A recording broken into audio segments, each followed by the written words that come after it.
pare de fingir para chamar atenção. Meus pais gritavam enquanto eu desmaiava mais uma vez. Nenhuma filha nossa é tão fraca assim. Minha mãe ainda acrescentava: tem criança que inventa doença só para ganhar tratamento especial e pena dos outros. Meu pai concordava: gente de verdade não faz esse show todo nem precisa estar no centro das atenções o tempo inteiro.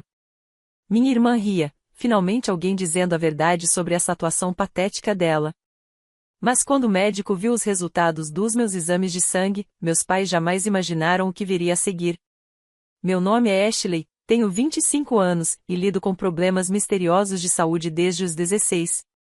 Tudo começou com desmaios aleatórios, cansaço constante, hematomas que surgiam sem explicação e sangramentos frequentes no nariz.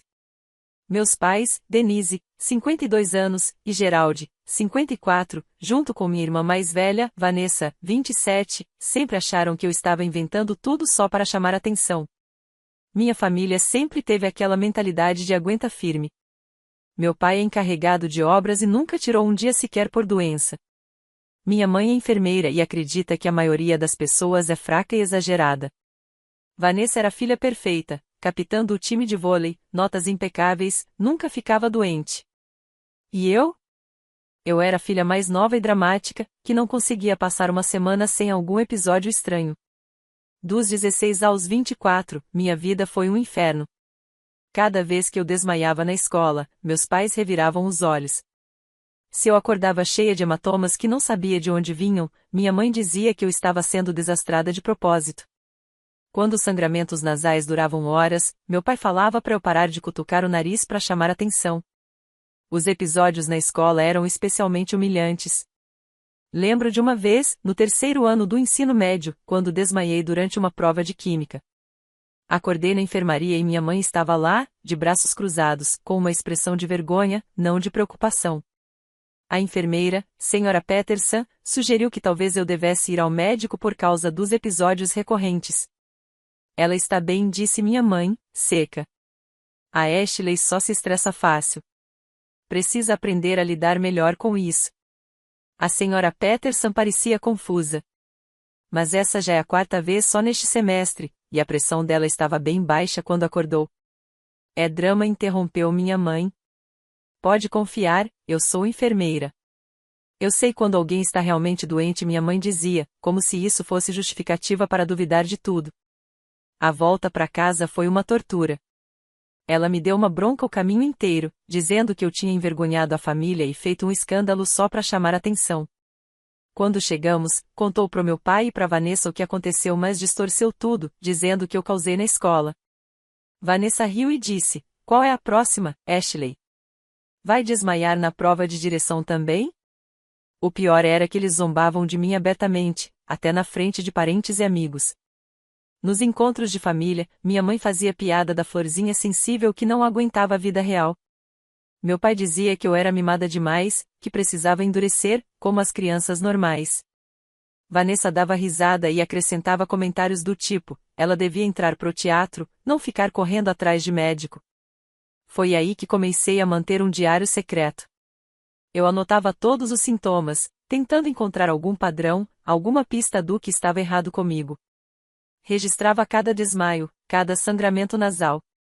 Quase todas as manhãs eu acordava coberta de hematomas misteriosos.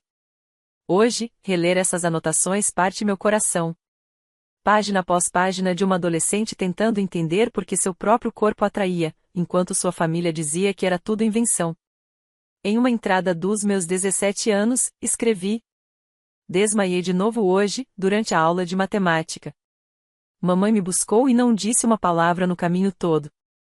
Quando papai perguntou o que aconteceu, ela respondeu que eu estava fazendo o meu drama de sempre. Tentei mostrar os hematomas nos braços, mas papai falou que eu devia ter batido em alguma coisa e esquecido. Começo a achar que estou ficando louca. Talvez eles estejam certos. Talvez pessoas normais não sintam esse cansaço o tempo todo. O isolamento doía quase tanto quanto os sintomas físicos. Meus amigos começaram a se preocupar, mas eu sentia tanta vergonha da forma como minha família reagia, que comecei a inventar desculpas para não sair com ninguém. Tinha medo de desmaiar na frente deles e depois ter que explicar por que meus próprios pais achavam que era tudo fingimento. Minha relação com a Vanessa ficou especialmente tóxica nesse período. Ela era 3 anos mais velha e sempre foi a filha perfeita, mas minhas crises de saúde despertaram um lado cruel que eu nunca tinha visto nela. Começou a fazer apostas com os amigos sobre quando seria meu próximo episódio. Gravava vídeos meus nos piores dias e mostrava para o namorado, rindo de como eu parecia patética. Mas o pior, o mais cruel que Vanessa já fez, foi no meu último ano do ensino médio. Eu estava em uma semana horrível, desmaiei 2 vezes na escola, tive sangramentos no nariz que duraram mais de 1 hora cada. Estava exausta e com medo, e cometi o erro de desabafar com ela, dizendo que achava que havia algo sério acontecendo comigo. Em vez de me oferecer apoio, Vanessa gravou a conversa escondida no celular. Mais tarde, naquela mesma noite, ela deu play na gravação durante o jantar, imitando minha voz, exagerando o que eu tinha dito, me fazendo parecer ainda mais dramática e chorosa. Me ajuda, Vanessa, ela disse em voz fina e debochada, acho que tô morrendo da minha doença misteriosa que ninguém mais consegue ver. Sou tão especial e única com meu superpoder raro que me faz desmaiar feito mocinha do século XIX. Meus pais riram até chorar. Meu pai chegou a dizer, Vanessa, você devia seguir carreira nisso. Imita direitinho o complexo de vítima da Ashley. Depois disso, comecei a esconder tudo. Ia ao banheiro sozinha quando tinha sangramento. Passei a usar manga longa para esconder os hematomas. Eu tomava bebidas energéticas e pílulas de cafeína para tentar vencer o cansaço. Comecei até a fazer minha própria maquiagem para esconder as olheiras profundas que me deixavam com cara de guaxinim. O vício em cafeína ficou bem grave no último ano do ensino médio. Tomava comprimidos, bebia vários energéticos por dia e até comecei a pegar escondidos os comprimidos de dieta da minha mãe, achando que talvez ajudassem com a fadiga. Claro que isso só piorava tudo. A cafeína acelerava meu coração e, provavelmente, contribuía para meus desmaios. Mas eu estava tão desesperada para parecer normal que continuava forçando meu corpo até o limite. Quando fiz 18 anos, consegui um emprego de meio período em um mercado local. Achei que ter meu próprio dinheiro poderia me dar um pouco de independência e talvez até ajudar a pagar alguma consulta médica, já que meus pais se recusavam a me levar ao médico.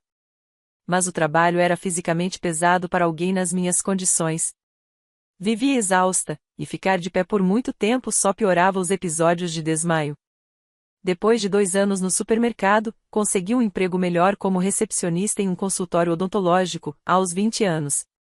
O dentista, Dr. Lopes, dono da clínica, era muito compreensivo em relação aos meus problemas de saúde.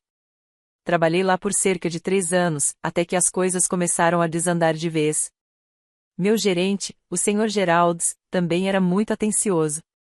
Depois que desmaiei pela 3ª vez no balcão, ele me chamou de lado e disse: Ashley, já tive funcionários com todo tipo de problema de saúde ao longo dos anos, falou com gentileza. O que você está vivendo não é normal para alguém da sua idade. Você já pensou em procurar um especialista? Eu dei uma risada amarga. Meus pais acham que eu invento tudo para chamar atenção. O Sr. Geraldes ficou chocado. Inventa? Ashley, eu te vi desmaiar. Ninguém consegue fingir aquilo. Seus lábios ficaram roxos e você ficou completamente inconsciente. Isso não é atuação. Foi a primeira vez, em anos, que um adulto validou o que eu estava sentindo. Quase chorei ali mesmo, na sala de descanso. Voltei para casa cheia de esperança, contei o que ele tinha dito, achando que talvez meus pais finalmente levassem a sério. Mas minha mãe apenas revirou os olhos. Seu chefe não sabe do que está falando, disse com desdém. Ele não é um profissional da saúde. Eu sou. E estou te dizendo que não há nada de errado com você que não se resolva com uma boa alimentação e mais horas de sono. Meu pai concordou com a cabeça. Ashley, você precisa parar de encher a cabeça dos outros com essas bobagens. Vai acabar ficando conhecida como alguém que não aguenta responsabilidades. O gaslighting só piorou quando comecei a faculdade comunitária, aos 18. Fazia aulas à noite e trabalhava durante o dia, e meus sintomas estavam cada vez piores. Desmaiava pelo menos uma vez por semana, às vezes mais.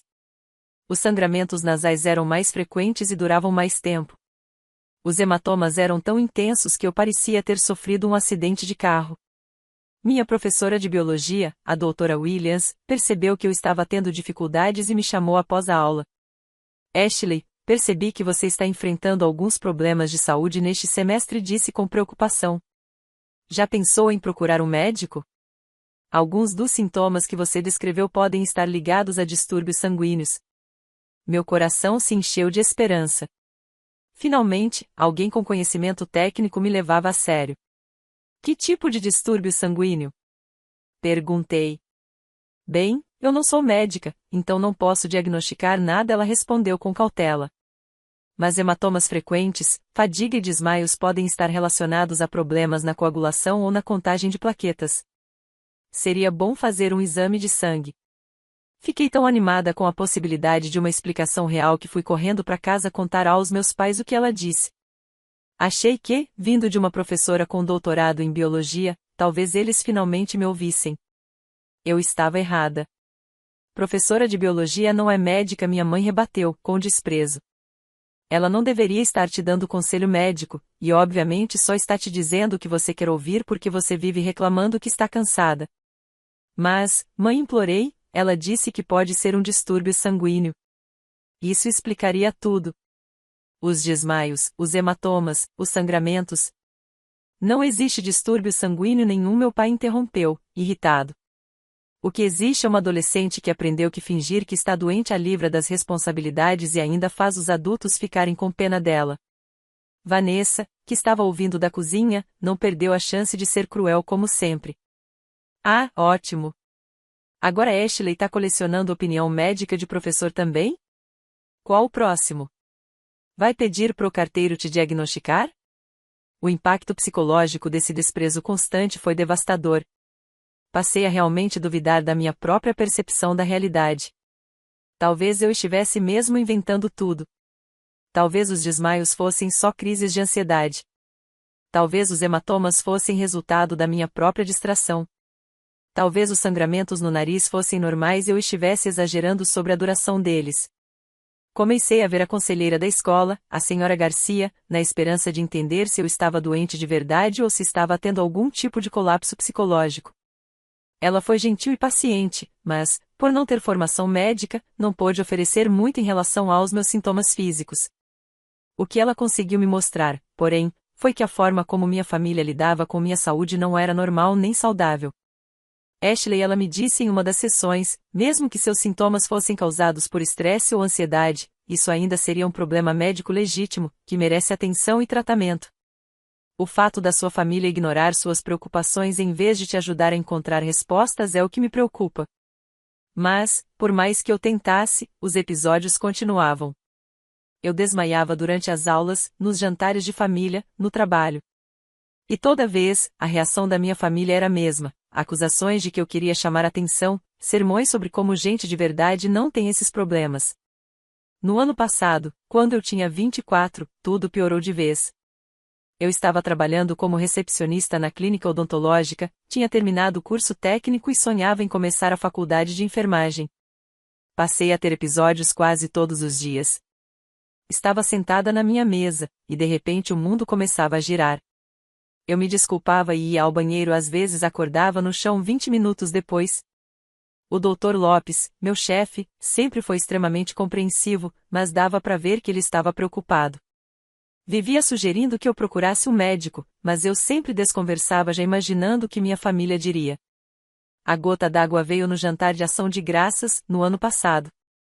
Estávamos todos à mesa, meus pais, Vanessa e o marido dela, Blake, minha tia Ruth e meus avós. Eu já estava me sentindo péssima aquele dia, mas tinha tomado doses extras de cafeína e estava determinada a passar a noite sem incidentes. Estava ajudando minha mãe a servir a sobremesa quando aconteceu. Um momento eu estava carregando uma torta. No momento seguinte, estava caída no chão, com a torta espatifada ao redor e minha avó gritando.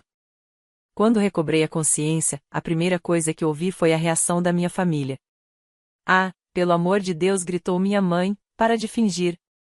Você acabou com o nosso dia de ação de graças. Nenhuma filha minha é tão fraca assim. Meu pai completou, com um rosto vermelho de vergonha. Tem criança que usa a doença só para ganhar tratamento especial e pena dos outros. Gente de verdade não precisa desse show todo. Minha mãe já estava limpando a bagunça quando Vanessa riu.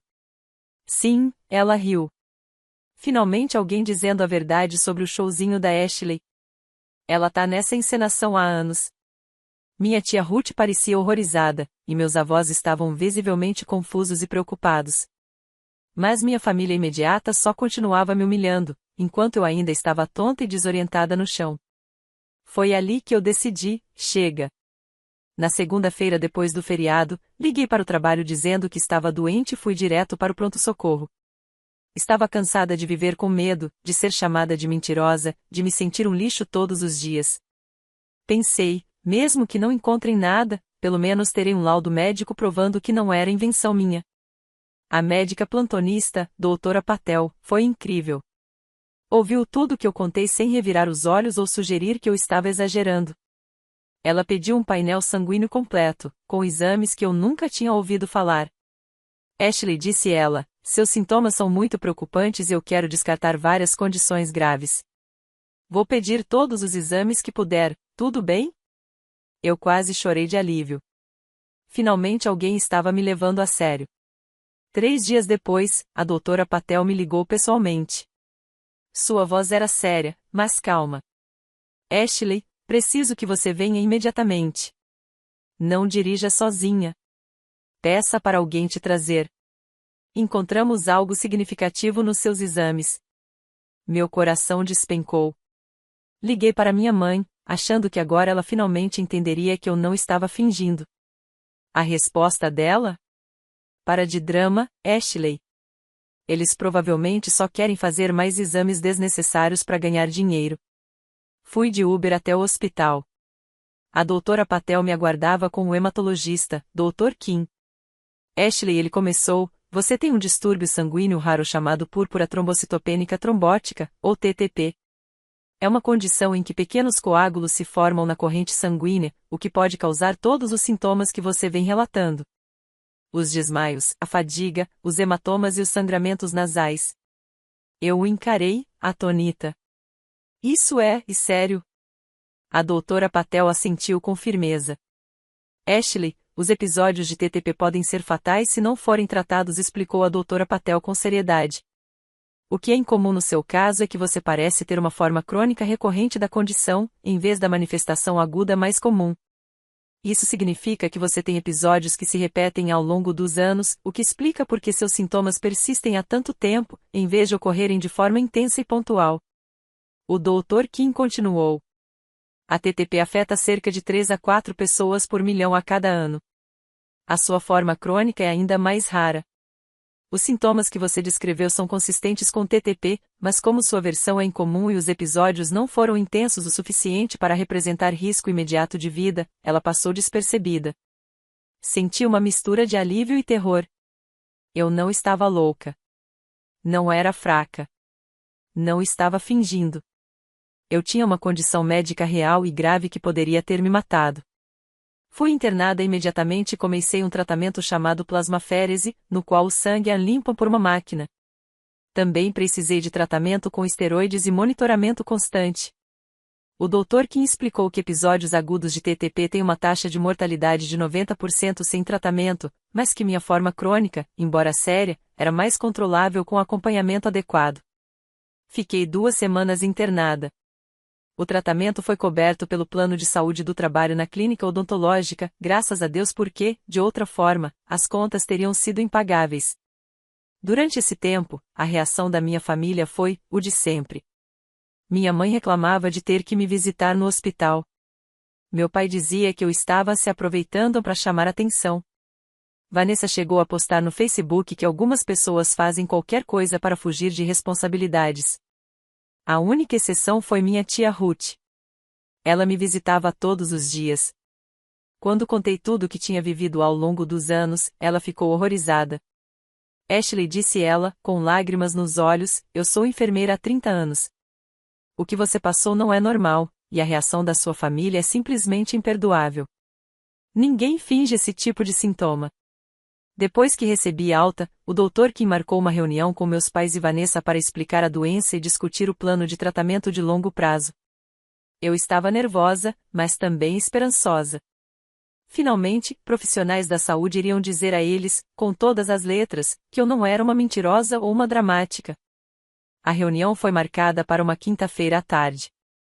Meus pais e Vanessa compareceram, mas entraram na sala com olhares céticos e claros sinais de má vontade. A doutora Kim não perdeu tempo. Ela apresentou os resultados dos meus exames, explicou detalhadamente a TTP e mostrou evidências médicas de anos que confirmavam meu diagnóstico. Senhor e senhora Thompson, começou, a Ashley tem convivido com uma doença sanguínea potencialmente fatal por aproximadamente 7 anos. A TTP é extremamente rara, atingindo cerca de uma pessoa a cada 100.000, o que contribui para que ela passe despercebida. Mas os sintomas dela são compatíveis com essa condição há muito tempo. Ela continuou. Quero deixar uma coisa muito clara: os desmaios, a fadiga crônica, os hematomas inexplicáveis e os sangramentos nasais frequentes são todos sintomas clássicos de TTP. Não há como fingir as alterações no sangue que encontramos. Isso não é uma condição psicológica e muito menos uma tentativa de chamar atenção. É uma condição médica grave, que sem tratamento tem uma taxa de mortalidade de 90%. Observei as reações dos meus pais enquanto a doutora Kim falava. Minha mãe estava pálida.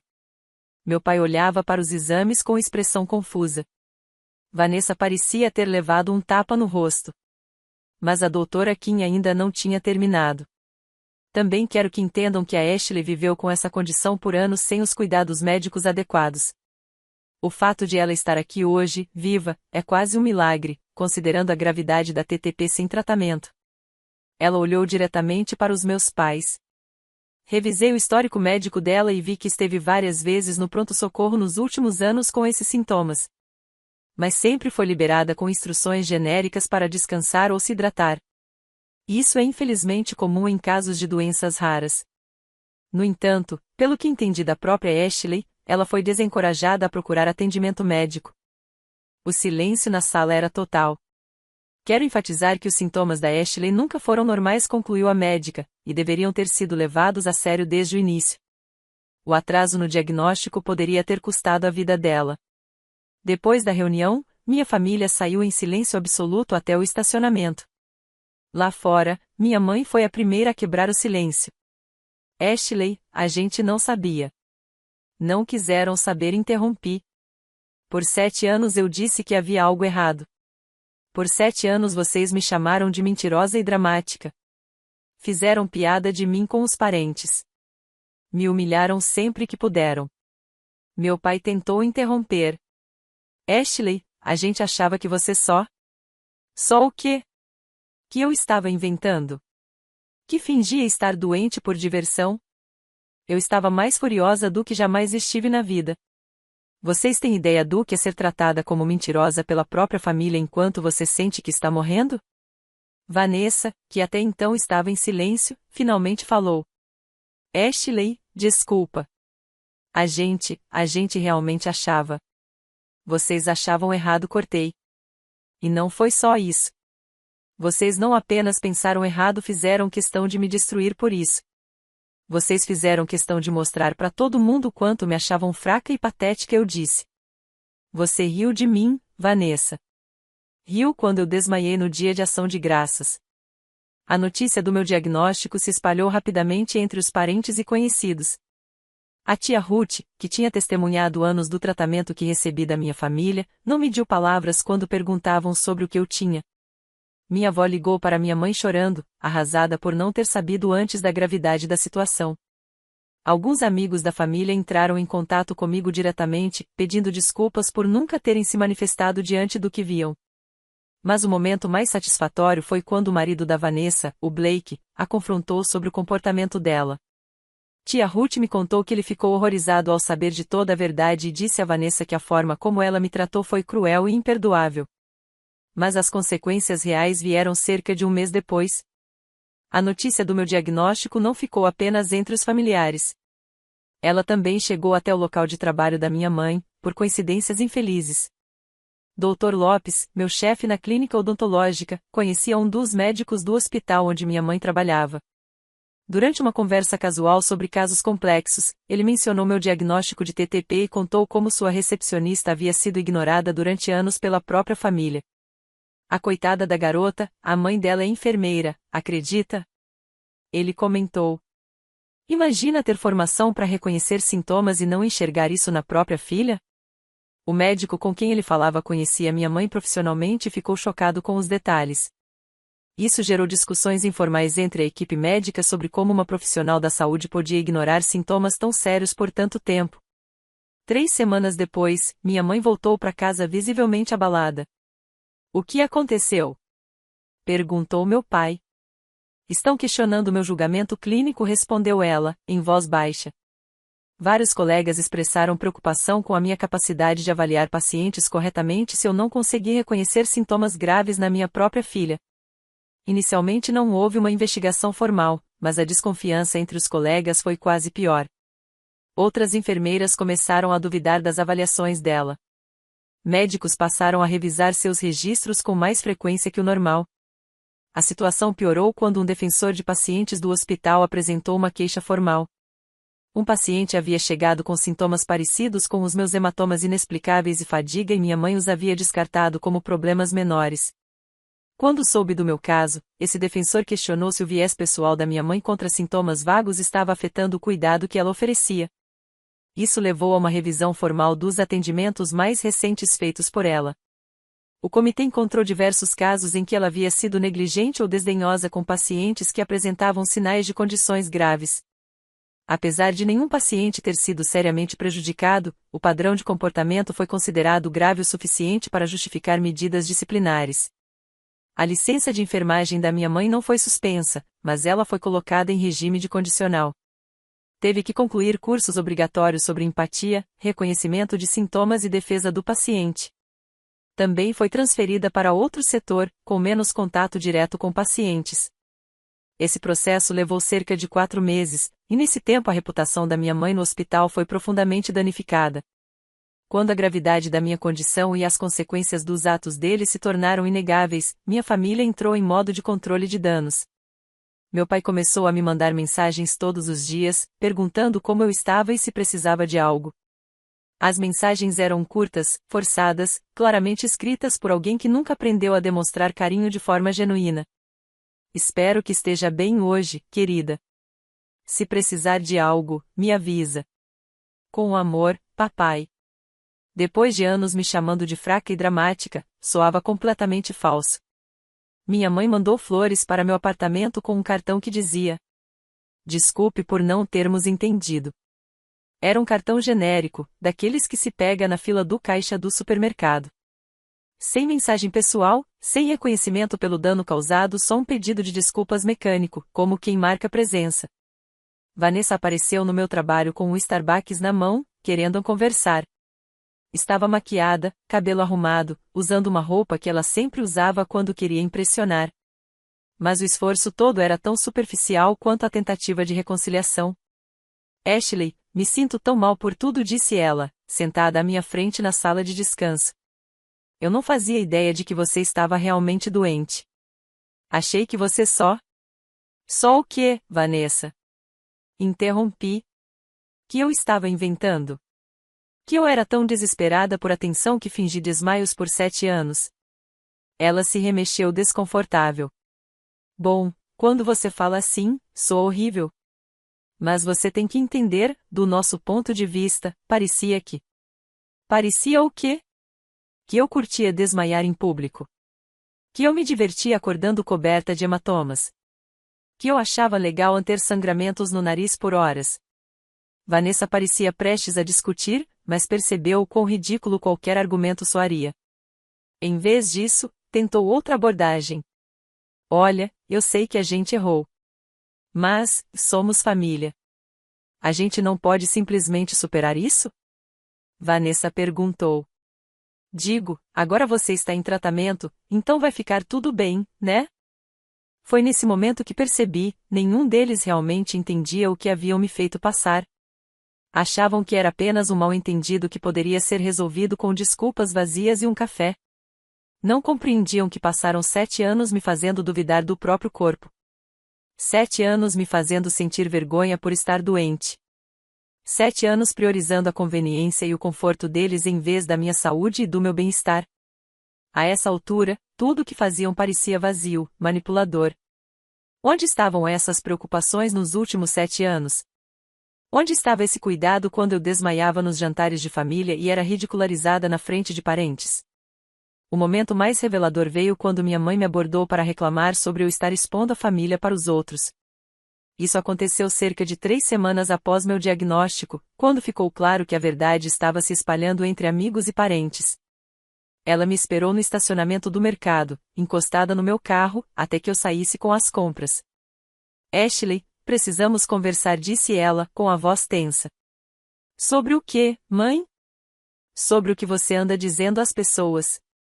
Sobre a nossa situação familiar. Eu a encarei. Você quer dizer sobre como você passou 7 anos dizendo que eu estava fingindo uma doença potencialmente fatal? Sobre como fazia piadas com os meus sintomas para a família? Sobre como me desencorajava ativamente de procurar atendimento médico? O rosto dela corou. Não é assim? Você tá fazendo parecer pior do que foi. Cometemos erros, sim, mas somos sua família. Não precisamos que o mundo todo saiba dos nossos assuntos particulares. Assuntos particulares? Eu mal podia acreditar no que estava ouvindo. Mãe, você me humilhou diante de toda a família por anos. Fez da minha doença uma piada pública. E agora que a verdade veio à tona e isso te prejudica, de repente você se preocupa com privacidade? Ela olhou em volta, nervosa, como se temesse que outros clientes estivessem ouvindo. Eu só acho que seria melhor para todo mundo se resolvêssemos isso dentro da família. As pessoas não precisam saber de todos os detalhes. As pessoas não precisam saber que você, uma enfermeira registrada, negligenciou a própria filha por anos? Não precisam saber que você preferiu proteger sua reputação a cuidar da minha saúde? Que poderia ter me ajudado e talvez salvo minha vida, mas escolheu não fazer nada porque achava que eu estava buscando atenção? Não seja tão dramática, Ashley. Não foi tão grave assim? Não foi tão grave? Minha voz subiu. Mãe, eu podia ter morrido. A taxa de mortalidade do TTP sem tratamento é de 90%. E eu vivi com essa doença por 7 anos porque você me convenceu de que era tudo coisa da minha cabeça. Ela estava mais preocupada com a própria imagem do que com os anos de negligência médica que eu havia sofrido. Essa conversa deixou claro, mesmo depois de tudo, ela ainda não entendia. Ela não estava arrependida do que fez comigo. Estava apenas arrependida de como aquilo a fazia parecer diante dos outros. A tentativa da família de controlar os danos se tornou ainda mais desesperada à medida que as consequências se intensificavam. Meu pai tentou convencer os parentes de que a situação tinha sido mal interpretada, e que eles sempre se importaram com a minha saúde e só estavam tentando não reforçar comportamentos problemáticos. Descobri isso quando minha prima Haley me ligou, confusa e indignada. Ashley, seu pai ligou para minha mãe e contou uma história estranha, dizendo que tudo foi um mal-entendido entre vocês. Ele fez parecer que você estava exagerando sobre como foi tratada. Mas eu estava lá no dia de ação de graças, eu vi o que aconteceu. Eu ouvi o que disseram para você. Haley continuou. Eu contei para minha mãe exatamente o que testemunhei, e ela ficou horrorizada. Disse que vai falar com a tia Ruth sobre isso. Ninguém tá acreditando na versão do seu pai, Ashley. Todo mundo lembra como você foi tratada. Foi aí que percebi, a reputação da minha família estava afundando entre os parentes e amigos. Pessoas que tinham visto de perto o tratamento que eu recebia começaram a juntar as peças e entender a gravidade da situação. Minha avó, que sempre foi um pouco intimidada pelo conhecimento médico da minha mãe, finalmente tomou coragem e se manifestou. Ligou diretamente para minha mãe e, segundo a tia Ruth, estava furiosa. Denise, minha avó, disse: eu estou preocupada com essa menina há anos, mas você sempre dizia que ela estava bem. E você é enfermeira. Nós confiamos no seu julgamento. Como você pôde deixá-la sofrer daquele jeito? Disse minha avó, segundo contou a tia Ruth. A resposta da minha mãe, como relatado por Ruth, foi se colocar na defensiva e tentar desviar a culpa. Mãe, a gente não sabia que era tão sério. Os médicos nunca encontraram nada antes. Porque você nunca deixou ela ir ao médico. Minha avó retrucou na hora. Toda vez que alguém sugeria que ela precisava de atenção médica, você cortava. Fez todo mundo achar que ela estava só sendo dramática. A reação da família estendida foi rápida e dura. Vários parentes pararam completamente de falar com meus pais. Outros demonstraram a decepção de formas menos diretas, mas igualmente dolorosas, recusando convites para encontros familiares, dando respostas frias e curtas ao telefone, e basicamente isolando meus pais do convívio familiar.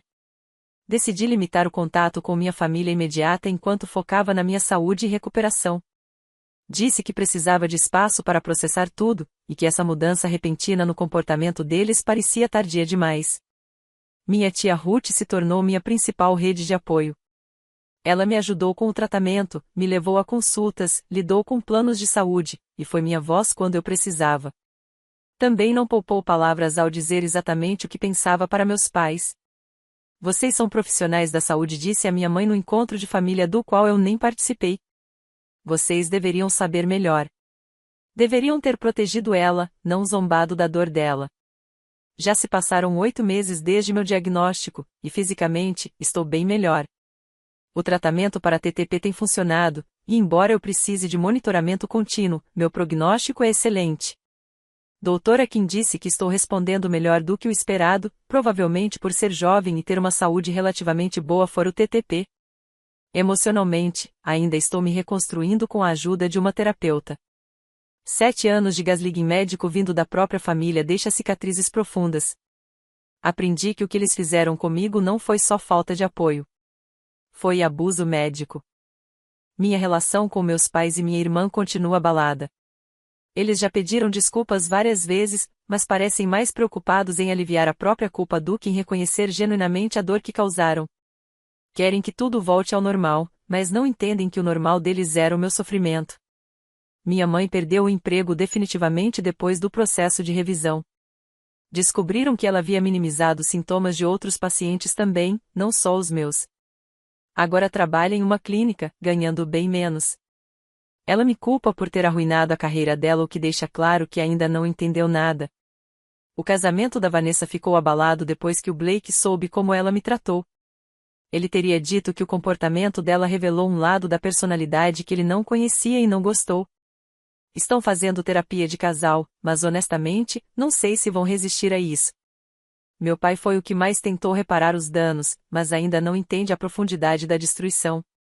Tenta resolver tudo com gestos, oferece pagar coisas, me chama para jantar, manda mensagens.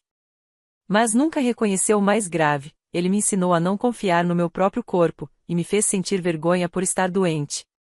Toda essa experiência me ensinou algumas verdades muito importantes. Confie no seu corpo. Se algo parece errado, provavelmente está. Não deixe ninguém, nem mesmo sua família, convencer você de que seus sintomas não são reais ou não importam. Profissionais da saúde não são infalíveis, mas têm o dever de levar os sintomas a sério, que familiares muitas vezes não fazem. Se um médico te ignorar, procure outro. Só porque alguém trabalha na área da saúde, não significa que não possa ser cego, especialmente quando se trata da própria família. As pessoas que amam você deveriam ser suas defensoras, não seus juízes. Se a sua família está fazendo piada com suas dores, isso não é normal. Nem aceitável. Doenças raras existem. E só porque algo atinge uma em cada 100.000 pessoas, não significa que essa pessoa não possa ser você. A vingança nesta história não foi algo que eu busquei ativamente. Ela simplesmente foi a consequência natural da verdade vindo à tona. Minha família passou anos zombando de mim, me ignorando e me humilhando na frente dos outros. Estavam tão convencidos de que eu era uma fingidora, uma buscadora de atenção, que nunca pararam para pensar no que aconteceria se estivessem errados. E quando a verdade apareceu, apareceu de forma espetacular. Minha mãe perdeu o emprego e sua reputação profissional. O casamento da Vanessa foi abalado. Meu pai perdeu o respeito de vários membros da família estendida, que ficaram horrorizados ao saber como ele me tratava. Todos eles tiveram que encarar o fato de que estavam negligenciando médica e emocionalmente alguém com uma condição potencialmente fatal. A melhor parte? Eu não precisei fazer nada de mesquinho ou cruel. Bastou contar a verdade sobre o que vivi e deixar as consequências acontecerem por si só. A verdade já era incrivelmente condenatória por si mesma. Hoje estou bem. Terminei a faculdade de enfermagem com acomodações por causa da minha condição, e trabalho em uma clínica pediátrica especializada em ajudar famílias a lidar com o diagnóstico de doenças raras. Minha experiência me tornou apaixonada por defesa do paciente e direitos médicos. Também estou namorando alguém maravilhoso, David, um professor que conheci em um grupo de apoio para pessoas com doenças crônicas. Ele nunca me fez sentir um fardo, nem sugeriu que eu estivesse exagerando. Pelo contrário, me ajuda a me defender nas consultas e comemora comigo nos dias bons. Minha relação com a família estendida nunca foi tão forte. A tia Ruth e eu somos muito próximas, e meus avós têm me apoiado muito desde que entenderam o que realmente aconteceu. Alguns primos até me procuraram para pedir desculpas por não terem falado nada na época, quando presenciavam o comportamento dos meus pais. Mas eu expliquei que, como crianças ou jovens adultos, isso nunca foi responsabilidade deles. Já com minha família imediata, estamos num lugar estranho. Todos estão tentando fazer as pazes, mas não tenho certeza se estou pronta para perdoar ou se eles realmente merecem esse perdão. As desculpas que recebo ainda são mais como tentativas de aliviar a própria culpa do que como um verdadeiro reconhecimento do dano que causaram. Minha mãe recentemente sugeriu terapia familiar. Mas quando respondi que só aceitaria se ela estivesse disposta a reconhecer publicamente seu papel na minha negligência médica, ela recuou na hora. E isso me disse tudo o que eu precisava saber sobre a sinceridade do arrependimento dela. Eu nunca quis vingança. Só queria que acreditassem em mim. Só queria apoio. Mas os anos de desprezo e zombarias criaram uma situação em que a verdade, quando finalmente veio à tona, foi devastadora para eles. A ironia é que, se tivessem me levado a sério desde o início, nada disso teria acontecido. Se tivessem me apoiado na busca por atendimento médico, meu diagnóstico teria vindo anos antes e a reputação e os relacionamentos deles estariam intactos. Em vez disso, a obsessão deles em me provar mentirosa acabou demonstrando o que é uma emergência médica real e o quanto eles falharam comigo no momento em que eu mais precisei. Estou compartilhando essa história não para me vangloriar, mas para encorajar qualquer pessoa que esteja passando por algo parecido. Se seu corpo está te dizendo que algo está errado, ouça.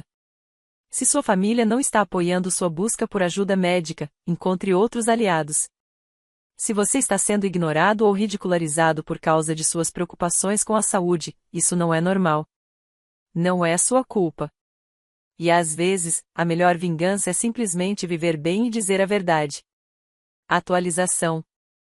Algumas pessoas perguntaram sobre meu tratamento e estado de saúde atual. Fico feliz em dizer que minha TTP crônica está bem controlada com sessões regulares de plasmaférese a cada poucos meses e medicação diária para prevenir coágulos.